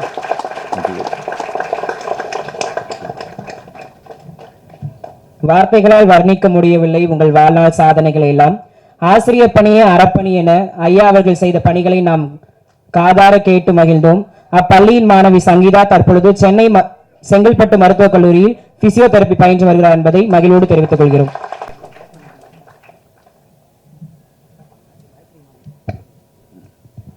எல்லோருக்கும் வணக்கம். எனக்கு நேத்தியிலேருந்து இங்கே வரணுன்னோடனே என்ன பேசுறது இப்படின்னு இந்த மாதிரி கூட்டங்களில் அப்பப்போ மனசில் தோன்றதை பேசிட்டு போயிடுவேன். அது நாளைக்கு நம்ம ஏதாவது கொஞ்சம் உருப்படியாக நான் வகுப்பு எடுக்கும்போது தான் நல்லா தயாரிப்பேன். பாடத்தை நல்லா படிச்சுட்டு வகுப்பில் போய் எடுக்கிறது அதுதான் பழக்கம். கூட்டங்கள் எல்லாம் பேசுறதுக்கு அந்த தயாரிப்பு இருக்காது. ஆனால் நேற்று என்ன நினச்சேன்னாக்கா, இல்லை அங்கே அகரம் வாலண்டியர்ஸ்லாம் இருக்காங்க, கல்வியாளர்கள், அவங்களுக்கு ஏதோ நம்ம கருத்தை சொல்லி ஆகணும் அப்படிங்கிறதுக்காக உட்காந்து ஏதாவது குறிப்பு எடுக்கணுங்கிறதுக்காக ஒரு முயற்சி பண்ணேன். அதுவே இன்னைக்கு முழுக்க எனக்கு குழப்பத்தில் இருக்குது. எதை எப்படி சொல்கிறது, எப்படி சொன்னால் சரியாக இருக்கும் அப்படிங்கிறதுக்காக. அதனால் நீங்கள் எல்லோரும் முதல்ல அந்த ஒரு டென்ஷனாக இருக்கிறீங்க பாருங்கள், அது இருக்கக்கூடாது. முதல்ல நீங்கள் ஃப்ரீ ஆகிடும். ஏதோ இங்கே ஒரு பெரிய பெரிய கருத்துக்கள்லாம் சொல்ல போகிறாரு அப்படின்னு நீங்கள் நினச்சிங்கனால அது நல்லா இருக்காது. ஏதோ நம்ம கூட ஏதோ சில கருத்துக்களை சொல்கிறாருங்கிற அளவில் மட்டும் இருந்தால் போதும்னு நினைக்கிறேன். முதல்ல இந்த சிவகுமார் கல்வி அறக்கட்டளை ஒரு 45 வருஷம் எல்லாருமே சொன்னாங்க. அதுக்கப்புறம் அகரம் ஃபவுண்டேஷன் இது, அதில் வழிகாட்டிகள் இது எல்லா பாடங்களும் இருக்குது. அதனால் இப்போ ஒவ்வொரு தலைவர்களையும் எப்படிலாம் பாராட்டி பேசுறதுன்னே ஒவ்வொரு கூட்டங்கள்லையும் அவங்கவுங்க கட்சி தலைவரை போட்டி போட்டு பாராட்டி பேசுவாங்க. அப்போ நம்ம எப்படிலாம் பாராட்டலாம் அப்படின்னு நினச்சேன். அந்த இது ஒரு வழிகாட்டி பல்கலைக்கழகம் அப்படின்னு சொல்லலாம்னு நினச்சேன். ஏன் நம்ம இப்படி ஒரு பேர் வச்சா என்ன, இதில் வழிகாட்டி அந்த மாணவர்களுக்கு பல்வேறு விதமான வழிகாட்டுதல்கள் எல்லா பாடமும் இருக்குது. ஒரு பல்கலைக்கழகம்னா எல்லா பாடமும் இருக்கும். அதே மாதிரி எல்லா பாடங்கள் படிக்கிற மாணவர்களுக்கும் வழிகாட்டுகிறார்கள். எங்கெங்கேருந்து வர மாணவர்களுக்கு எங்கே இடம் இருக்குது, அங்கே இருக்குது, இங்கே அவ்வளவு வேலைகள் இந்த வாலண்டியர்ஸ் எப்படி தான் செய்கிறாங்கன்னு தெரியல. அதுக்கு அதை நிறுவனர் இந்த பல்கலைக்கழகத்தின் நிறுவனர் நம்ம ஒரு சிவகுமார் ஐயா அவர்கள், அவங்க தான் இதை நிறுவியிருக்காங்க இந்த பல்கலைக்கழகத்தை. அதுக்கு அடுத்தால இதுக்கு ஒரு துணைவேந்தர்னு ஒருத்தர் இருக்குன்னு, துணைவேந்தர்னாவே பிரச்சனை தான். அது வேற அங்கே ஒரு பக்கம். இங்கே இதுக்கு துணைவேந்தர் தான் நம்ம இவர் ஐயா நடிகர் சூர்யா அவர்கள் இதுக்கு துணைவேந்தராக இருக்கிறாங்க. பதிவாளர்கள் இருக்கணும், ஒரு ரிஜிஸ்டார்னா அதெல்லாம் பார்க்கணும். அதுக்கு தான் ஜெயஸ்ரீ இருக்காங்க. அதுக்கப்புறம் பேராசிரியர்கள், துணை பேராசிரியர்கள், இதெல்லாம் தான் வாலண்டியர்ஸ். எல்லாம் நீங்கள் எல்லாம் அதுக்கு பேராசிரியர்களாக இருந்து இதெல்லாம் நிர்வகிச்சுட்டு வரீங்க. அதனால் இதை நான் சொல்கிறது மிகைப்படுத்துறதுன்னு இல்லை. அது ஒரு கட்டணமில்லா பல்கலைக்கழகம். இந்த மாதிரி பணியை யார் செய்ய முடியும்? இது தமிழகத்திலும் சரி உலகத்திலும் சரி இப்படி ஒரு முன்மாதிரி வேறு எங்கேயும் கிடையாது. இதுதான் முன்மை. நிறைய பேர் உதவி செய்கிறாங்க, நான் இல்லைன்னு சொல்லல. ஆனால் அவங்க வேலை கிடைக்கிற வரைக்கும் அவங்க என்ன இது பண்ணணும், எப்படி பண்ணணும் அதுங்கிறதுலாம். அதை விட நான் அமெரிக்கன் காலேஜில் படித்தேன், அது ரொம்ப பெருமையாக எப்பவும் சொல்லுவேன். அவர் ஞானவேல் வந்திருக்கார், அவர் என்கிட்ட பேட்டியெல்லாம் எடுத்தவர். அது அமெரிக்கன் காலேஜ். அதில் அந்த motto of the college is not to produce result but to produce man அப்படின்னு போட்டிருப்பாங்க. மனுஷனை உருவாக்குறது தான் இந்த கல்லூரி நோக்கம் அப்படிங்கிறது. அதனால் அகரம் இந்த மனிதர்களை உருவாக்கணும். நிறைய டாக்டர்கள் இருப்பாங்க, சிசேரியனுக்காகவே நார்மல் டெலிவரியெல்லாம் சிசேரியெல்லாம் மாற்றி விட்டுருவாங்க. அப்படி டாக்டருக்கு நமக்கு வேண்டிய ரோடு போடணும். இன்ஜினியர் அது எப்படி முக்காய்ஞ்சி ஜல்லி போடுற இடத்துலலாம் சக்கையை கொண்டு போட்டு ஒரு இது பண்ணிப்பாங்க. அப்படி இன்ஜினியர் நமக்கு ஒன்றும் தேவையில்லை. அப்போ அவர் மனிதர்களை உருவாக்கணும் அப்படிங்கிறதுல அந்த அடிப்படையில் அகரம் ஃபவுண்டேஷன் வந்து மனிதர்களை உருவாக்கிக்கிட்டு இருக்கு. அது மாதிரி நல்லா இது நிறைய குடும்பங்களில் மாற்றம் இதெல்லாம் செஞ்சுக்கிட்டு இருக்கு. இதில் வந்து பயணிக்கிறதுக்கு வாய்ப்பு எனக்கு ஏற்படுத்தி கொடுத்த ஞானவேல் அவங்களுக்கு தான். ஏன்னா அது அவர் முன்னால் என்னை பற்றி பேட்டியெல்லாம் எடுத்து கொஞ்சம் புத்தகங்கள் எழுதியிருந்தார். அதை வச்சு எனக்கு அந்த வாய்ப்பு கிடைச்சிது. அதை நான் ரொம்ப பெருமையாக கருதுகிறேன் அகரத்தில். ஏன்னா எங்கேயாவது ஒரு போனாக்கா அகரத்தில் ஒரு மாணவர் பார்த்தாருன்னா உடனே அகரத்தில் வாலண்டியர்ஸ் இல்லைன்னா இந்த அகரம்னு சொன்னாவே நமக்கு ஒரு மரியாதை இருக்குது. இந்த இதில் போய்ட்டு ஏதாவது பத்திரிகை செய்தி ஆமாம் உங்களை அகரத்தில் பார்த்தேன்னு அப்படிங்கிறாங்க. அது எனக்கு வந்து ரொம்ப மரியாதை கொடுக்குற ஒரு விஷயமா இருக்குது. அதுக்கு அடுத்தால எதை சொல்கிறது, இந்த தாய் தமிழ் பள்ளியை பற்றி சொல்லணும். நாங்கள் அங்கே போராட்டம்லாம் பண்ணி இந்த அது வந்து 1/8/2024 வெள்ளி விழா ஆண்டு வருது. வெள்ளி விழா ஆண்டு அதை நம்ம பெருமையாக சொல்லணும். இந்த பள்ளியை ஆரம்பித்தோம். அந்த பள்ளி 2000 ஒரு பள்ளி வளர்ச்சி எப்படி இருக்குன்னா 1/8/2006 போது 21 குழந்தைகள், 2005 101, 2010 143, 2015 195, 2019 213, 2024 265 மாணவர்கள். இன்னொன்று சொல்கிறேன், தமிழகத்தில் ஒரு செய்தி இதோடு சேர்த்து சொன்னேன். நான் புத்தகங்களை படிச்சுக்க மாட்டேன். நம்ம சிவகுமார் சார் மாதிரி அவர் நிறைய புத்தகங்களை வாசிப்பார். இன்னைக்கு கூட புத்தகம் கொடுத்துருக்கேன். நம்ம துறைக்கண்ணு என்ன இது பச்சைப்பா சாரக்கட்டனுடைய செயலாளர் எழுதின புத்தகம். ஐயா அவர்கள் கட்டாயம் படிக்கணும். நான் பத்திரிகைகள் படிப்பேன். அந்த பத்திரிகையில் உள்ள செய்தி என்னென்னாக்கா, அண்மையில் இந்த காலை உணவு திட்டம், இந்த திட்டம்லாம் வந்திருக்குல்ல, அதில் இந்த புள்ளி விவரங்களை கொடுத்துருந்தாங்க. தமிழகத்தில் சராசரியாக அரசு பள்ளி, அரசு உதவி பெறும் பள்ளிகளில் படிக்கிற மாணவர்களுடைய எண்ணிக்கை அதிலிருந்து கணக்கு போட்டு பார்த்தேன். எவ்வளவுனாக்கா 59 பேர். தமிழகத்தில் ஒரு 1லேருந்து 5 வரைக்கும் படிக்கிற மாணவருடைய எண்ணிக்கை சராசரி 59. ஆனால் தாய் தமிழ் பள்ளியில் 8 வரைக்கும் இருக்குது. ஆனால் 1 to 5 வரைக்கும் நாம் பார்த்தோம்னா 147 பேர் படிக்கிறாங்க. அது தமிழகத்தினுடைய சராசரியை காட்டிலும் 2 மடங்கு, கிட்டத்தட்ட 3 மடங்கு இருக்குது. அந்த அளவுக்கு அந்த பள்ளி இன்றைக்கி வளர்ச்சி அடைஞ்சிருக்குன்னா அதுக்கு அகரம் முக்கியமான காரணம். ஏன் முக்கியமான காரணம் சொல்கிறேன்னா, அரசாங்கம் வந்து இவங்களுக்கு சம்பளம்லாம் ஒன்றும் கொடுக்கல, ஆசிரியர் சம்பளம்லாம் கொடுக்கல.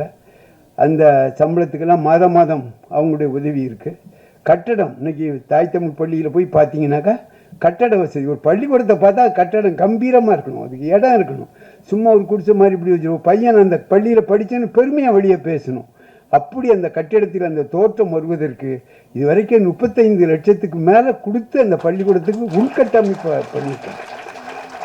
அந்த உட்கட்டமைப்பு அது மாதிரி நிறைய பேர் உதவி செஞ்சுருக்காங்க. அதில் அகரம் வந்து அதே மாதிரி சக்தி மசாலா அவங்க ஒரு ஞானவேல் சொல்லி தான், எனக்கு அவங்களுக்கு சக்தி மசாலான்னு தெரியாது, அவர் சொல்லி அது மாதிரியா அவர் இப்படி பல பேர் செஞ்ச உதவி. திண்டிவனம் வேதவல்லியம்மாள் அறக்கட்டளை, இந்த ஊர்கூடி தேர் எடுக்கிறது, அதில் வந்து அகரம் ஃபவுண்டேஷனுடைய ஒத்துழைப்பு இது வந்து எங்களுக்கு ரொம்ப உதவியாக இருக்குது. இந்த நேரத்தில் இந்த தாய் தமிழ் பள்ளி ஏன் நடத்தணும் அப்படின்னாக்கா, இன்றைக்கி அகரத்தில் மாணவர்கள், இந்த பல்கலைக்கழக மாணவர்கள் சிறப்பாக இருக்கிறாங்க மற்றவங்களோட. இவங்க எல்லாருமே தாய்மொழியில் படித்தவங்க, அது எல்லாருக்குமே தெரியும். இங்கெல்லாம் இதில் படிச்சிங்க, ஹைஸ்கூலில் படிக்கிற வரைக்கும் தமிழ் வழியில் தான் படிச்சிருப்பாங்க. அப்படி அரசு பள்ளி மாணவர்கள் இவர்களுக்கு தான் முன்னுரிமை கொடுத்து நம்ம எடுத்தது. ஏழை எளிய மாணவர்கள், இன்றைக்கி ஏழை எளிய மாணவர்கள் யாரெல்லாம் கட்டணம் கொடுக்க முடியாத அவன் தான் தமிழில் படிக்கிறான். மற்றவங்கெல்லாம் தமிழில் படிப்பதையே கேவலமாக நினைக்கிற ஒரு மனப்போக்கு இருக்குது. இதனால் என்ன பாதிப்புனா, ஒரு சின்ன தகவல் இந்த இதில் கிடைக்கிறேன். அதான் 2001-2 தமிழகத்தில் உள்ள ஒரு அரசு தொடக்கப்பள்ளி இல்லைன்னா உதவி பெறும் பள்ளியில் சராசரியாக நீங்கள் எடுத்துக்கொண்டால் 128 மாணவர்கள் ஒரு பள்ளியில் படிச்சிருக்காங்க. இந்த கல்வி மானிய கோரிக்கை என்கிட்ட இருக்குது, கையில் வச்சிருக்கிறேன். ஆனால் இன்று அந்த மாணவருடைய எண்ணிக்கை 59 ஆயிடுச்சு. அப்படின்னா என்ன அர்த்தம்? அவ்வளோ பள்ளிகள்லையும் எல்லாரும் அப்போ 40 லட்சம் மாணவர்கள் அரசு பள்ளி, அரசு உதவி பெறும் பள்ளிகளில் 40 லட்சம் மாணவர்கள் படிச்சிருக்காங்க. இன்னைக்கு 20 லட்சம் மாணவர்கள் தான் படிக்கிறாங்க. பாதியாக குறைஞ்சிருக்கு. இந்த பாதியாக குறைகிறதுக்கு என்ன காரணம்னா, தமிழில் படித்தா எதிர்காலம் கிடையாது, தாய்மொழியில் படித்தா எதிர்காலம் கிடையாது அப்படிங்க. என் பேத்தி எங்கள் பள்ளியில் தான் முதல்ல படித்தா, இப்போ பாலிடெக்னிக்கில் லெக்சராக இருக்கிறா. நிறைய தமிழில் படித்தவங்க இன்றைக்கி அகரத்தில் உள்ளவங்கெல்லாம் தாய்மொழியில் படித்தால் நல்ல எதிர்காலம் இருப்பதற்கு அகரமே ஒரு முன்னுதாரணம். அகரத்தில் உள்ளவங்க எல்லாருமே தாய்மொழியில் படித்தவங்க. தாய்மொழியில் படித்தா நீ எது வேணாலும் பண்ண முடியும். அதனால் இந்த நேரத்தில் அரசாங்கத்துக்கு நம்ம வைக்கிற கோரிக்கை, எங்கள் மாதிரி தாய் தமிழ் பள்ளி மாதிரி உள்ள பள்ளிகளுக்கு அரசாங்கம் நிதி உதவி கொடுக்கணும். பெரிய காசு ஒன்றும் கிடையாது, ஒரு 10 கோடி கூட வராது. தமிழகத்தினுடைய அரசு பட்ஜெட் வந்து 40,299 கோடி. அதில் ஒரு 2 விழுக்காடு கூட கிடையாது, 0.25 விழுக்காடு கூட வராது. ஒரு சின்ன காசு தான். அது நினச்சா அரசாங்கம் செய்ய முடியும். அந்த மாதிரி செய்யணும்னு நினச்சிக்கிறோம். அதுக்கு அடுத்தால இப்போ பழங்குடியினருக்கு நாங்கள்லாம் அந்த காலத்தில் போராட்டம் பண்ணும்போது என்ன செய்வோம்னாக்கா, சாதி சான்று கொடு. சாதி சான்று பிரச்சனை வேறு யாருக்கும் கிடையாது, பழங்குடியினருக்கு தான். போலீஸ் வந்து என்ன செய்வாங்கன்னா, அவன் கண்டுபிடிக்க முடியாத திருட்டு வழக்கு. எங்கள் திருநெல்வேலி மாவட்டத்தில், நான் திருநெல்வேலி மாவட்டத்துக்காரன், அங்கே ஒரு பழமொழி உண்டு, கடலம் பெருசா காப்பாம் பெருசாம்பாங்க. திருடுன்னு நினைக்கிறவன் திருடிடுவான், நீ எவ்வளவுனாலும் ஒன்றும் பண்ணிட முடியாது. அது அப்போ கண்டுபிடிக்க முடியாத திருட்டு வழக்கை நம்ம போலீஸ் ஒன்றும் கண்டுபிடிச்சிட முடியுமா என்ன? எல்லா வழக்கையும். அப்போ கண்டுபிடிக்க முடியாத திருட்டு வழக்கை என்ன பண்ணுவாங்கன்னா, இருவலரை பிடிச்சி அவனை இது பண்ணிடுவாங்க. அந்த மாதிரி பாதிப்பு. அதே மாதிரி சாதி சான்று, இப்படி பல பிரச்சனைகள் இருந்தது. நாங்கள் ஊர்வலம் அது இதெல்லாம் போய் இதெல்லாம் பண்ணுவோம். அதெல்லாம் பண்ணி அதிகாரிகள் கண்டுக்குவாங்க, கண்டுக்காமல் இருப்பாங்க. அப்படிலாம் இருந்தது. இந்த ஜெய்பீம் படம் வந்தது பாருங்க, அந்த ஜெய்பீம் படத்தை, அது மட்டும் இல்லை, வெறும் ஜெய்பீம் படமாக மட்டும் இல்லாமல் அதில் அவரே நடித்தார். அவர் நடித்ததுனால அந்த ஒரு ஸ்டார் வேல்யூன்னு அது இருக்குது படத்தை. அதே படத்தில் வேறு யாரும் நடித்தார், நம்ம சந்துரு சாருடைய நீதிபதி சந்துரு, அவர் தான் என்னையை பாதுகாத்தவர். இல்லைன்னா அந்த வீரப்பன் பிரச்சனையில என்னை உள்ளே போட்டு நைய புடைச்சி என்னை காலி பண்ணியிருப்பாங்க போலீஸு. அவர் பாதுகாத்தது அவர் சந்துரு சார் தான், இந்த வழக்கெல்லாம் ஆடி. அந்த இதில் நடித்து அவ்வளவு நடிச்சதை பற்றி சொல்ல வேண்டியதில்லை, அவ்வளோ பிரமாதமாக இருந்தது. ஏன்னா அவர் சந்துரு சாரோடு நான் நெருங்கி பழகினவன், என்னுடைய வழக்கெல்லாம் நான் நடத்தினவர். அதனால் அந்த இதில் நடித்து அந்த படம் போச்சுது பாருங்கள், ஓடிடி தளத்தில் உலகம் முழுக்க அந்த பிரச்சனை தெரிஞ்சு போச்சு. இப்போ நாங்கள் அதிகாரிகளை போய் தேடி போய் மனு கொடுக்கறது போக, உடனே அப்போ ஐயா தான் அந்த படத்தை பார்த்தாங்க. பார்த்தது அவங்க முதலமைச்சர் குடும்பத்தோடு வந்து பார்த்த உடனே கரெக்டாக ஒரு 2 வாரத்தில் உடனே எது போட்டாங்க, ஒரு வானை போட்டு அதிகாரிகள்லாம் இருளர் குடியிருப்பை நோக்கி எங்கே இருக்காங்க, இருளர் எங்கே இருக்காங்க தேடி வந்தாங்க. தேடி வந்து அவங்களுக்கு வீடு கட்டுறது எந்த இதுனாலும் நரிக்குறவர் இருளர், அதுதான் முன்னுரிமை. அப்படி வர்றதுக்கு காரணம் அந்த ஜெய்பீம் படம் தான். அப்படிங்களா, அதில் வந்து அவங்களே அந்த படத்தை தயாரித்து எடுத்தது வந்து இந்த போலீஸ் பிரச்சனை அது இதெல்லாம் இருக்குது.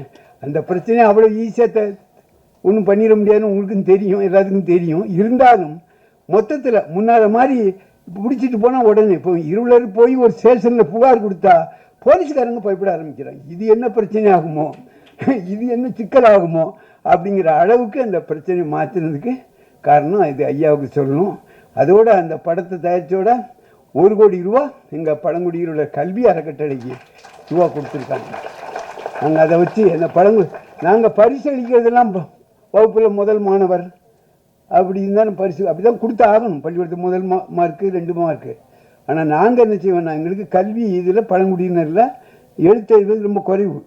அந்த அடிப்படையில் நாங்கள் என்ன செய்வோம்னாக்கா, 10வது பொதுத் தேர்வு யாரெல்லாம் பாஸ் பண்ணியிருக்கானோ, எவ்வளோ மார்க் எடுத்தாலும் எல்லாத்துக்கும் பரிசு. +2 எவனெல்லாம் பாஸ் பண்ணானோ எல்லாத்துக்கும் பரிசு. பப்ளிக் எக்ஸாம் டிகிரி பாஸ் பண்ண வைக்கலாம். நம்ம இங்கே வந்திருந்தார் கல்வி அறக்கட்டளையுடைய செயலாளர். போன தடவை தீர்மானம் போடும்போது, சார் என்ன சார் நீங்கள், நான் திருநெல்வேலிக்காரன் கொஞ்சம் கஞ்சத்தனம், என்ன சார் நீங்கள் ரொம்ப கஞ்சத்தனம், திருநெல்வேலிக்காரங்க யாரும் இருந்தோம் கஞ்சத்தனம். 10வது பாஸ் பண்ணவங்க 2000 கொடுப்போம் சார், +2 முடித்தவங்களுக்கு 3000 சார், டிகிரி முடித்தவங்களுக்கெல்லாம் 5000 கொடுக்கணும் சார். அப்படியெல்லாம் கொடுப்பதற்கு காரணம் வந்து நீங்கள் கொடுத்த அந்த ஒரு அந்த தேர்தல் தான். புரியுங்களா, அந்த ரூபா வச்சுருக்கிறோம், பத்திரமா வச்சுருக்கோம், ஆடிட்டு இதெல்லாம் வச்சுருக்கோம். அது நிறைய பேர் டிவிலெல்லாம் அது இதை போட்டு இது பொய் பிரச்சாரம் பண்ணி அது விளம்பரங்க. விடுதி கட்ட போகிறோம், பழங்குடி இருளர் மாணவர்களுக்கு என்று 2 விடுதி கட்ட போகிறோம். அடுத்தாலும் அந்த விடுதியை நீங்கள் தான் வந்து தொடங்கி வைக்கணும். அந்த விடுதியை அந்த அளவுக்கு அது விரைவாக கட்டி முடிப்போங்கிறத இந்த நேரத்தில் சொல்லிக்கிறேன். அது ஒன்று அந்த தகவலாம் சொல்லிட்டோம். அதுக்கப்புறம் தமிழக அரசுக்கு சில கோரிக்கைகள் இந்த நேரத்தில் சொன்னால் சரியாக இருக்கும்னு நினைக்கிறேன். ஏன்னா அங்கே இப்போ இல்லம் தேடி கல்வி இதிலெல்லாம் நம்ம அகரம் கல்வி அறக்கட்டளையில் உள்ள நம்ம ஜெயஸ்ரீ போன்றவர்கள், ஷில்பா போன்றவர்கள்லாம் அரசாங்க அதிகாரியோடு நெருக்கமாக இருந்து பணி செஞ்சுட்டு இருக்காங்க. அதனால் இங்கே நான் கோரிக்கை வைக்கிறது அரசாங்கத்துக்கு கோரிக்கை வச்ச மாதிரி தான். அந்த அடிப்படையில்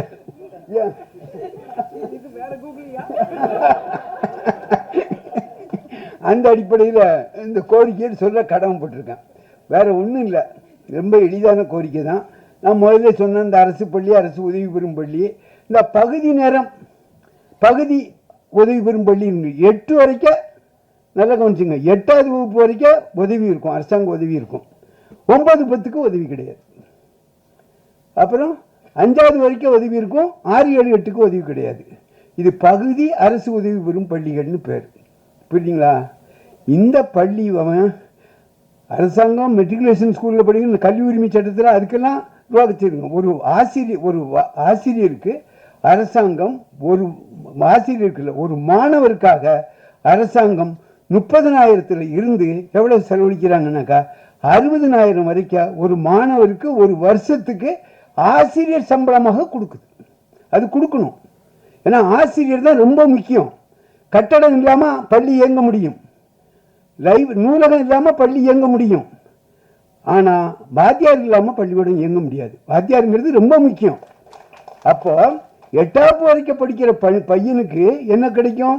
வாத்தியாருக்கு அவருக்கு அந்த பையனுக்காக 40,000 50,000 செலவழிக்கிற இந்த அரசாங்கம் அவன் 9வது அதே பள்ளியில் படிப்பான், அவனுக்கு கிடையாது, அவனுக்கு உதவி கிடையாது. அவனுக்கு என்னதுன்னா அவன் அந்த நிர்வாகமே அவங்க அங்கே கொஞ்சம் வசூல் பண்ணி ஒரு 6,000 7,000 அப்படி கொடுக்கறது. இவங்களுக்கெல்லாம் 40,000 50,000 சம்பளம் கிடைக்கும். இதை அரசாங்கம் பரிசீலனை பண்ணணும். அதனால் எல்லாம் அந்த மாணவர்கள் தமிழகத்தில் எவ்வளோ இருக்காங்கன்னா 47,661 மாணவர்கள். அவர்களுக்கு இது செலவு செய்கிறதுக்கு ஒரு 70 கோடி 80 கோடி தான் செலவாகும். தமிழக அரசினுடைய கல்வி பட்ஜெட் 40,299 பள்ளி கல்வி பட்ஜெட்டு. அதில் 0.25% தான். 0.25% தான்னா எவ்வளோ குறைஞ்ச அளவு தான். மனசு வச்சா தமிழக முதல்வர் இல்லைன்னா பள்ளிக்கல்வித்துறை மனசு வச்சு அதை செய்யணும் அப்படிங்கிறத இந்த நேரத்தில் சொல்லிக்கிறேன். 1. 2வது, அரசு பள்ளி மாணவர்களுக்கு என்னென்ன சலுகைகள்லாம் கொடுக்கப்படுகிறதோ அது அரசு உதவி பெறும் பள்ளி மாணவர்களுக்கும் கொடுக்கணும். இப்போ காலை உணவு திட்டம் அரசு பள்ளி மாணவர்களுக்கு கொடுக்குறாங்க. அதே இதை இப்போ அண்மையில் 15ஆம் தேதி காமராஜர் அண்ணா பிறந்த நாளா, காமராஜர் பிறந்த நாள், ஆப்சன்ட் மைண்டட் ப்ரொஃபஸர் தான், புரியுங்களா? அதனால அன்னைக்கு கொடுக்கணும்னு விரிவுபடுத்தியிருக்காங்க. வரவேற்கிறோம். ஏன்னா ஒரு ஊரில் அரசு பள்ளி இருந்தால் அங்கே அரசு உதவி பெறும் பள்ளி வராது. இந்த ஊரில் அரசு உதவி பெறும் பள்ளி இருந்தால் அங்கே அரசு பள்ளி வராது. அப்போ அரசு பள்ளியில் படித்தவனுக்கு கிடைக்கும்னா இவன் என்ன பாவம் செஞ்சான்? இவன் இந்த ஊரில் பிறந்து வளர்ந்துருக்கான், அவன் அந்த பள்ளியில் தானே படிப்பான். அதனால் அரசு பள்ளியில் படிக்கிறவனுக்கு மருத்துவம் பொறியியலில் 7.5 விழுக்காடு கொடுக்குறாங்க. அதுவே இந்த கமிஷன் என்ன சொன்னாங்கன்னா, அவர் பேர் கலையரசன் குழு அறிக்கை, நாட் லெஸ் தேன் 10%. 10 விழுக்காட்டுக்கும் குறையாமல் கூட்டி கொடுக்கலாம். ஆனால் 7.5 தான் கொடுத்தாங்க.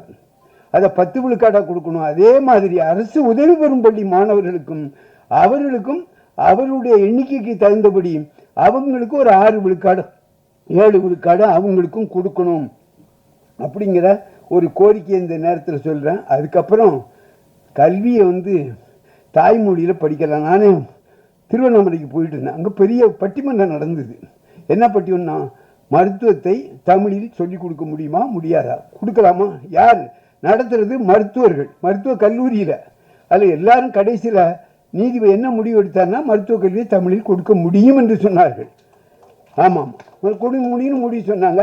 அங்கே மருத்துவர்கள் தான் எல்லாரும் இருந்தாங்க. நரேந்திரன் டாக்டர்லாம் இருந்தார். இப்போ நம்ம நாடு எந்த அளவுக்கு வளர்ச்சி அடைஞ்சிருக்குன்னு பாருங்கள். சுதந்திரம் அடைஞ்சு இவ்வளவு நாள் ஆகியாச்சு. இப்போ தான் மத்திய பிரதேசத்தில் இந்திய ஆட்சி முடிங்கிறான். ஏண்டா இந்தியில் மருத்துவம் சொல்லிக் கொடுக்கலாம்ல, நீ இன்னும் கொடுக்கல. மத்திய பிரதேசத்தில் இந்த வருஷம்தான் ஆரம்பிச்சிருக்காங்க, சுதந்திரம் கிடைச்சி இவ்வளவு ஆண்டுகளுக்கு பிறகு. ஆனால் ஏற்கனவே இலங்கையில் அங்கே மருத்துவத்தை தமிழில் சொல்லிக் கொடுக்குற ஒரு முயற்சி இருந்திருக்கு. அதனால் தமிழக முதலமைச்சர், தமிழக இவர் சுகாதார அமைச்சரும் அப்படி ஒரு மருத்துவ கல்வியை சென்னையில் அதுக்குன்னு ஒன்று இது போட்டு விரைவிலே நாங்கள் ஆரம்பிச்சோம்னு அறிவிச்சிருக்காரு. ஐயா, நீங்கள் கஷ்டப்பட வேண்டாம், ஒவ்வொரு கல்லூரியிலையும் ஒரு பிரிவு தமிழ் பிரிவு ஆரம்பித்தா போதும். நான் அரசு கலைக்கல்லூரியில் பணிபுரிஞ்சவங்க, அங்கே தமிழ் வழி வரும்போது 78 வரும்போது ஒவ்வொரு இதுலேயும் ஒரு பிரிவு ஆரம்பிப்பாங்க. அதை மாதிரி பிரிஞ்சால் நீங்கள் புதுசாக ஒரு கல்லூரி கட்ட வேண்டாம். இருக்கிற கல்லூரியில் ஒரு தமிழ் பிரிவு நீங்கள் ஆரம்பிச்சிங்கன்னா, இதெல்லாம் நான் சொல்லலை, கல்யாணி தமிழ் பற்றில் சொல்லலை, நான் எந்த கல்வி எல்லா கல்வியும் எல்லா மொழியும் கொடுக்க முடியும்.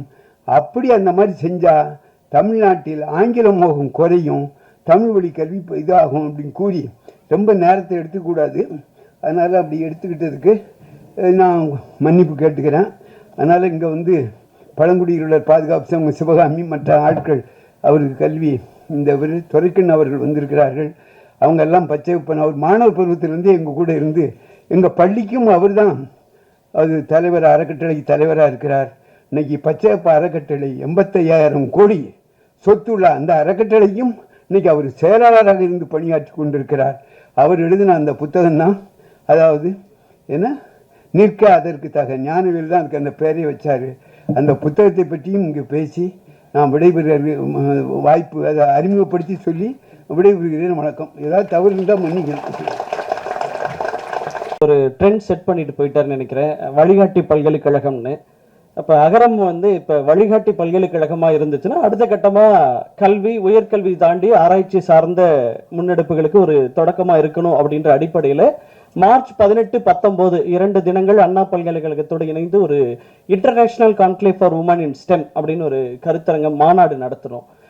அது நோக்கம் என்னன்னா, உலகளாவிய அளவிலே பெண்கள் ஒரு விஞ்ஞானிகளா வருவது, உயர் அறிவியல் ஆராய்ச்சியாளர்களா வருவதில் 30% தான் இருக்கின்ற அடிப்படையில் இந்தியாவிலும் அதுதான் நிலைமை, தமிழ்நாட்டில் அதான் நிலைமை.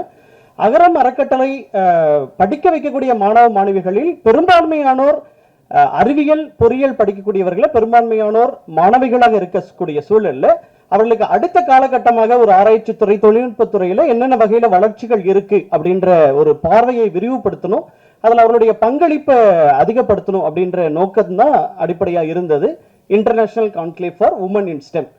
கிட்டத்தட்ட தமிழ்நாட்டிலிருந்து 650க்கும் மேற்பட்ட பெண் மாணவிகள், ஆராய்ச்சியாளர்கள், பேராசிரியர்கள் கலந்து கொண்டதுல நாங்கள் மாணவிகள் கிட்ட ஒரு சர்வே மாதிரி கணக்கெடுப்பு போல நடத்தணும். அதுல நாங்க தெரிஞ்சுக்கிட்டதே ரொம்ப நல்ல வியப்பான செய்திகளா இருந்தது. அதுல கலந்துகிட்ட 92% மாணவிகள் இளநிலை கல்வி படித்தவர்களாகவும், அதுல முதல் தலைமுறை பட்டதாரிகளாக உயர்கல்விக்கு நுழைந்தவர்கள் மட்டுமே 82% இருந்தது. எங்களுக்கு மகிழ்ச்சியா இருந்தது. அதிலும் அரசு மற்றும் அரசு நிதியுதவி பள்ளிகளில் இருந்து வந்தவர்கள் 92% இருந்தாங்க, 90% இருந்தாங்க. இப்ப இவர்களோட கணக்கெடுப்பு நடத்தியதின் அடிப்படையில் சர்வதேச அளவில் ஏற்கனவே பல நாடுகள் எடுத்த முன்னெடுப்புகள், இந்திய அளவில் இருக்கக்கூடிய நெறிமுறைகள் எல்லாத்தையும் உள்ளடக்கிதான் இந்த பாலிசி ரெக்கமெண்டேஷன் அப்படின்றத கொண்டு வந்திருக்கோம். பாலிசி ரெக்கமெண்டேஷன்ல நான் சுருக்கமா வேகமா சொல்லிடுறேன், உங்க கைக்கு இது வந்து சேரும். அரசு ஆலோசகர்கள் அனைவருக்கும் இது கொண்டு போய் சேர்ப்பதும் முதல் கடமையா இருக்கு. ஊடகவியாளர்களுக்கும் முதல் கட்டமா வந்து சேரும். இந்த பாலிசி ரெக்கமெண்டேஷன் நான் சுருக்கமா சொல்ல விரும்புற சில செய்திகள் அப்படின்னு பார்த்தா, ஸ்டெம் அப்படின்றது சயின்ஸ், டெக்னாலஜி, இன்ஜினியரிங், மேத்தமெட்டிக்ஸ், இந்த பேர்ல தான் இந்த கருத்தரங்கம் நடத்தணும் அப்படின்றதுனால இந்த ஸ்டெம் அப்படின்ற இந்த கருத்தாக்கம் இள வயதிலேயே மாணவ மாணவிகளுக்கு கொண்டு சேர்க்கப்படணும், குறிப்பா பெண்களுக்கு கொண்டு சேர்க்கப்படணும். பள்ளிகளிலேயே இது தொடர்பான பார்வைகள், வகுப்புகள் விரிவடையணும். ஜெர்மனியில ஏற்கனவே இது சக்சஸ்ஃபுல்லா இருக்கக்கூடிய ஃபார்முலா தான். ஸ்டெம் இன்டர்ன்ஷிப் அப்படின்றது இருக்கணும் அப்படின்றது ஒரு பரிந்துரையாகவும், குறிப்பாக 7.5% இடஒதுக்கீட்டின் அடிப்படையில் பாராமெடிக்கல் அலைட் சயின்சஸ் கோர்சஸ் அதிலும் கொண்டு வரணும் அப்படின்றது ஒரு பரிந்துரை. அதே போல மாணவ மாணவிகள் பள்ளி கல்வியிலும் சரி கல்லூரிகளிலும் சரி படிக்கும் காலத்திலேயே இன்டெலெக்சுவல் ப்ராப்பர்ட்டி ரைட்ஸ் சம்பந்தமாகவும் இந்த பேட்டன் ரைட்ஸ் சம்பந்தமாகவும் தெரிந்துக்க வேண்டிய அவசியம் இருக்கனால வகுப்புகளில் அல்லது அது தொடர்பாக கோட்பாடுகளை விரிவுபடுத்துவது, மாணவ மாணவிகளுக்கு விளக்கப்படுத்துவதும் அவசியன்றது ஒரு பரிந்துரை. இது ஒரு பக்கம் இருந்துச்சுன்னா, தமிழ்நாடு ரிசர்ச் நெட்வொர்க் அப்படின்றது உருவாக்கப்பட்டு மாணவ மாணவிகளுக்கு ஆலோசனை வழங்கக்கூடிய ஒரு நெட்வொர்க், ஒரு குழுவாக இயங்கக்கூடிய ஒரு வகையில ஒரு கட்டமைப்பு உருவாக்கணும் அப்படின்றது ஒரு பரிந்துரை. இன்னொரு பக்கம் மாணவிகளுக்கு என்று சயின்ஸ்ல, இன்ஜினியரிங், தொழில்நுட்பத்துல வந்து உயர்ந்து வளரணும் அப்படின்னா இந்தியா முழுக்க இருக்கக்கூடிய, தமிழ்நாட்டில் இருக்கக்கூடிய பெண்களில் யார் முன்னிலையில் இருக்காங்க, ஒரு அறிவியலாளர்கள், விஞ்ஞானிகளாக, தொழில் முனைவோர்களாக இருப்பவர்களை மாணவ மாணவிகளுக்கு அறிமுகப்படுத்துவது ரொம்ப அவசியம். இது ஒரு பக்கம் ஒரு பரிந்துரை. நிறைய சர்வதேச நாடுகளில் இருக்கக்கூடிய ஒரு சயின்ஸ் காம்படிஷன்ஸ், கான்ஃபரன்சஸ், காம்படிஷன்ஸ், அது போல ஒரு டேலண்ட் ப்ரோக்ராம்ஸ் நடத்துறது கல்லூரிகளிலும் சரி பள்ளிகளிலும் சரி, இது ஒரு பரிந்துரையாகவும். இப்போதைக்கு தமிழ்நாட்டிலிருந்து படித்து பல நாடுகளில் பணியாற்றக்கூடியவர்கள், அவர்கள் இண்டஸ்ட்ரியில் இருக்காங்க, தொழில் முனைவோர்களாக இருக்காங்க, விஞ்ஞானிகளாக இருக்காங்க, பேராசிரியர்களாக இருக்காங்க, அவர்களை ஒருங்கிணைத்து ஒரு இண்டஸ்ட்ரி அகாடமி ஆஃப் ஃபோரம் உருவாக்கி தமிழ்நாட்டோட இணைப்பது ஒரு பரிந்துரையாகவும் இதில் முன்னிலைப்படுத்தியிருக்கோம். அடுத்ததாக முக்கியமாக இப்போ SC/ST ரிசர்வேஷன் அப்படின்றதுல பெண்களுக்கான ஒரு முன்னுரிமை இருக்கணும், அதுலேயும் ரிசர்ச் கிராண்ட்ஸில் முன்னுரிமை பெண்களுக்கு இருக்கணும் அப்படின்றதும், ஒர்க் லைஃப் பேலன்ஸ் சம்பந்தமான பாலிசி ஏனைய நாடுகளில் பரவலாக ஆக்கப்பட்டதுனால இந்தியாவில் குறைவாக இருக்கிறதுனால அது தொடர்பான பார்வை அரசு சார்ந்த கொள்கை வகுப்பாளர்களுக்கு விரிவடையணும் அப்படின்றது ஒரு பரிந்துரையாகும். இந்த பரிந்துரையோடு இணைந்து முக்கியமாக மாணவ மாணவிகள் உயர்கல்விக்கு வரணும், அதே உயர்கல்வியிலிருந்து ஆராய்ச்சித்துறை அறிவியல் துறைக்கு வரணும்னா அவர்களுக்கான பைலிங்குவல் மெட்டீரியல்ஸ், ஆங்கிலம் மற்றும் தமிழ் சார்ந்த பைலிங்குவல் மெட்டீரியல்ஸ் உருவாக்கப்படணும். இது எல்லாமே இதில் நிறைய பரிந்துரைகள் மாணவிகள் எங்களுக்கு வழங்கிய அந்த கணக்கெடுப்பில் கொடுத்தது தான். அது பள்ளிக்கல்வியிலும் சரி கல்லூரிகளிலும் சரி ஆராய்ச்சி துறையிலும் நிறைய பைலிங்குவல் மெட்டீரியல்ஸ் வரணுன்றதும் பரிந்துரையாக இருக்கு. இதுதான் இந்த கான்க்ளேவ்ல நாங்கள் கொண்டு வந்த அடுத்த படிநிலையாக நாங்கள் பார்க்கிற ஒரு முன்னெடுப்பாக நான் நினைக்கிறேன். நன்றி, வணக்கம்.